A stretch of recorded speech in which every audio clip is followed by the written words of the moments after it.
Ibang klaseng bagyo naman ang tila pinaghahandaan sa impeachment trial ni VP Sara. Isang maikling babala ang iniwan ng kanyang Chief of Staff sa Senado bago ang ikalawang linggo ng paglilitis. Ang detalye sa Politico Update ni Hannah T. Pinasusulpot sa impeachment trial ni VP Sara si Attorney Zulaika Lopez, ang Chief of Staff ng Office of the Vice President. Pero matapos ang sabina, gaya ng kanyang boss, maikli pero mainit ang hirit niya. Good morning, everyone. Good morning po. Prepare for Typhoon Inday. Pinadadalo siya sa week 2 ng trial, pero tumanggi siyang sumagot kung sisipot ba siya sa susunod na linggo dahil nakaschedule siyang tumestigo sa Martes, July 14. Bumisita siya sa Senado para raw sa koordinasyon sa Senate Secretary pagdating sa magiging guests ng kampo ng bise. Nasa 45 seats ang nakalaan para sa defense panel. So we just clarified the procedure, no?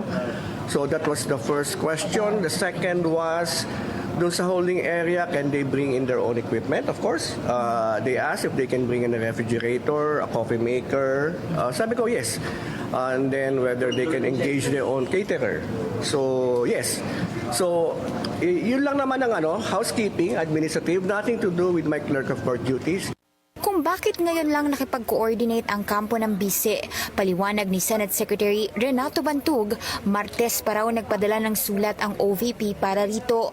Humiling din daw ang kampo nila na magkaroon ng sariling media personnel sa impeachment trial. Pero tumanggi si Bantug na bigyan sila ng access sa loob ng plenary hall. Insofar access to the building and to the holding room, wala namang problema.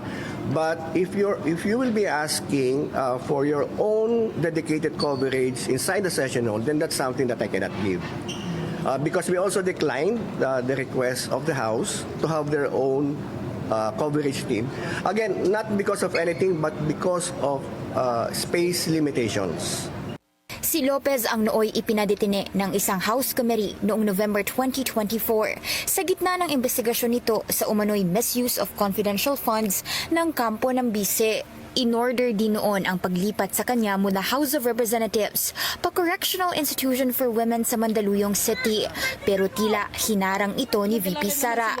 Nagpa-online press conference noon ang bise na kalaunay naging kontrobersyal dahil dito na niya isinambit ang pagbabanta laban kina PBBM, First Lady Liza at dating House Speaker Martin Romualdez sakaling may mangyari umano sa kanya. At si Martin Romualdez, no joke. No joke. Sa halip na malipat sa Mandaluyong, nagkaroon ng medical emergency si Lopez at dinala sa Veterans Memorial Medical Center kung saan nanatili siya under house detention bago kalaunang pinalaya. Ang presko ng bise ang ngayon ugat ng Article 4 sa impeachment trial na naglalaman ng grave threats and inciting to sedition allegations laban kay VP Sara. Una nang inauthenticate ng NBI na wala itong senyales ng manipulation o artificial intelligence. Bago si Lopez, isasalang muna sa Lunes si NBI Regional Director Jeremy Lotok bilang witness. Sa July 15 naman si House Legislative Security Bureau Executive Director Belinda Bello na nag-utos ng transfer ni Lopez sa correctional.